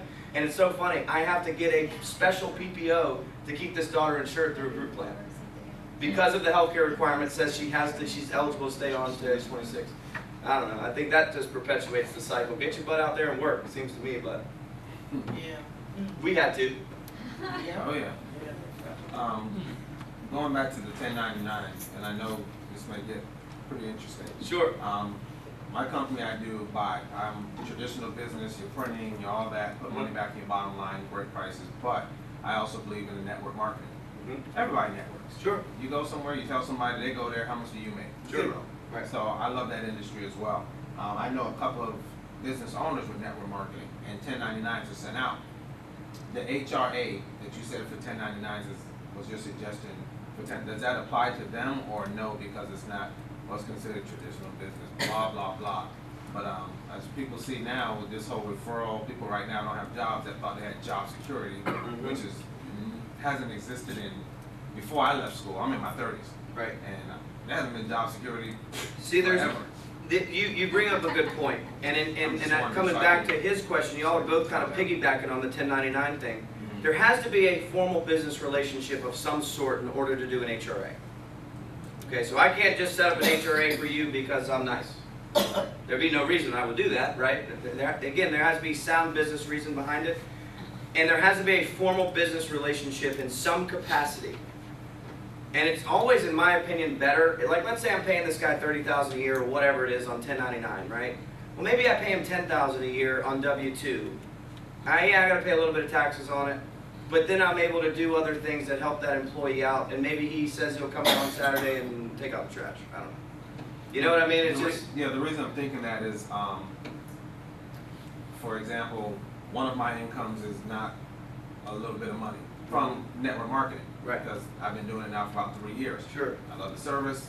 You know, I've told other people they love the service. It goes on Sure. and on. Right. So it's Snowballs, been that's a good. few years. Yeah, it's been a few years. So does that fit into that, where I can call them and say, hey, you guys might wanna offer HRA to the rest of the distributors or whatever, to help them maybe with their, Is it like that tiered marketing thing? Mhm. Okay, I just know what you're talking Yeah. about. yeah, I mean, now I like, know use a the big name, relationship. Amway or. When you get into the 1099 workers, that's more of a specific thing that we need to look at, because I certainly wouldn't want to set something up Right, where it sets the employee or the employer up for problems with the IRS. right, Because it is, an HRA is pre-tax to the employer and pre-tax to the employee. And the freedom is really there to be used, I mean, it can be used for lots of stuff. It has to be a qualified medical expense, right. but there's a lot of leeway on an HRA that's not necessarily there on FSAs and HSAs. And these guys have literally Thank you for coming. thousands, tens of thousands of. Thank you, it was a great meeting. Thank you. JR's gonna give you my card. Great. Thank you guys. Yeah, by the way, leave me your cards so we can all Tens of talk. thousands to, hundreds of thousands of Sure. distributors, so, well, I'll have you, I'm sure your Yeah, card is. yeah, when you and get I can into that connect you scenario, with them and let yep. y'all talk, so I don't Because, have any mixed yeah, wrong it information. gets tricky, Mhm, especially when you've got, like these work at home deals. right, And you're working from yourself, like Amway type thing. Right. It gets difficult. If Amway wanted to offer an HRA, in that scenario, it may not be legitimate. When I But hear- there's certain ways that it would be. And I'm not an expert, but I don't think it is, because when you get into the network marketing industry, There has to be a wage. each 1099 person Is their own they're contractor. their own employer. Right. They are the owner. right, And so, you don't have that employer relationship right, as a 1099. I right, get back to your example, let's say, Amway or Shackley said we wanted to offer HRAs to our distributors. Then I can see that being a possibility. Because there's a Right, that's what viable I'm- business Because relationship. they're the company. yeah, let me, They're the company. maybe I mixed it up, I'm not talking about the individuals, I'm talking about the owner of the company. Oh, I know okay. two of those, which I Right. need to put you in contact, because Sure. they may wanna do that. Right. I'm not talking about the individual. You're not talking about the individual. No, company. you're talking about the I got actual you. distributor. Home office. I got you, okay. Well, now, in that case, that might, Yeah, yes. that could be possible. I Yes. would say. Because I'm Yes. thinking that might be something to offer as a part of. But to what we their already have. 1099 people from the top Yeah, yeah, down, no, no, that wouldn't. No, that's not But- the, I'm talking about the Okay, owner. in that scenario, There's that two would of work. those that just See, popped that's in where my the head. 1099 stuff gets real fun. Yeah. And that's when I bring in my counsel and stuff and make sure he's an IRS expert, Okay. make sure that we're doing it right. Owners. I mean, we actually Something draft to take these it off. documents, because all these plans, HRA, DCA, FSA, HSA, all of that stuff is all governed by a plan document at the corporate level. Right. So you have to have a plan document that talks about, it's like a summary plan description. Who's eligible? What's the employer gonna do? What's the benefit? How do we deal with terminated employees? It outlines all of the rules that govern the plan. Right. And there's a small fee, there's like $250, it's not a lot to draft the document, but there's a lot of freedom in an HRA document that's not there in an FSA or an HSA. So that's where we can do stuff with 1099 folks because of that freedom that other plans don't allow. In an HRA or in an SHA? HSA. HRA, there's freedom. HRA. HRA is employer money, Yeah, the and one like I asked said, about, whenever yeah. it's employer money to help an employee out, there's a lot of leeway. Yeah. But when it's employee money, there's a lot of They might wanna restrictions. know about this. Yeah. Now with the HRA, is there a limit like there is like with the FSA? On the HRA, there is not. Okay. There is not. I do have a question. Sorry, I think mine would be a lot easier. But I was it's very looking out for related. some business I'm going to documents, so. need maintenance people to manage the rental property that I have. Clearly, I'm gonna, business, will be a business expense. They are not my employee. I don't provide their skills. You're gonna hire him. This is how the game works. That's right. You're gonna hire him. But can I offer, I mean, it's difficult to retain that type of relationship. Right. Because I want someone that I can call and say, Bob, the toilet's overflowing, can you fix that for me? And I'm calling you from Again, Georgia. that's more of that's the contractor side of the 1099, because I wouldn't, let's just use this as an example. If you did hire him to do that, I wouldn't be able to offer him benefits under you because he's his own company. Yes, but there's nothing I can do for him. Not benefits wise, Yeah, okay, unless, let's see. But I wrote down, can't pay 1099 employees benefits, but you can open an HSA. That's or what an HRA, you can in certain circumstances. And there's certain circumstances with 1099s, like what you were saying, Right. where there is that business relationship, it's like an up fee. Right. There would be a constant relationship, that's what I want. Sure. Again, it gets real tricky, yeah, it gets real tricky when there's not that W-2 employee-employer relationship. And there's only a couple circumstances that I know of that the 1099 would work out. But, you know, there's a company out there, if you want more information about HRAs, and I never like to send business elsewhere, but there's a company called Zane Benefits, Z-A-N-E, Zane Benefits. They're the HRA experts. And they say that you can. But my guy's telling me I can't. Yeah. So, I don't know. I just don't want to get into a situation where I've got IRS and Too much DOL work. sniffing up my butt. Your guys are telling you that because they don't want you to get involved in it. There you go. There you go. Yeah. Well, because I mean, there's a potential liability there. If Yeah. I go out and tell you, yes, you can do something, and then you get in trouble, you're going to come back on me. I don't want that risk. I want to take care of you, not hurt you. Or yourself in the process. Right, exactly. So, but it's stuff like this, guys. This is the whole key of my entire presentation that I want to purvey. It's stuff like this that I can help you with. And there's ways that you can get what you want achieved, save the taxes, help your employees without breaking.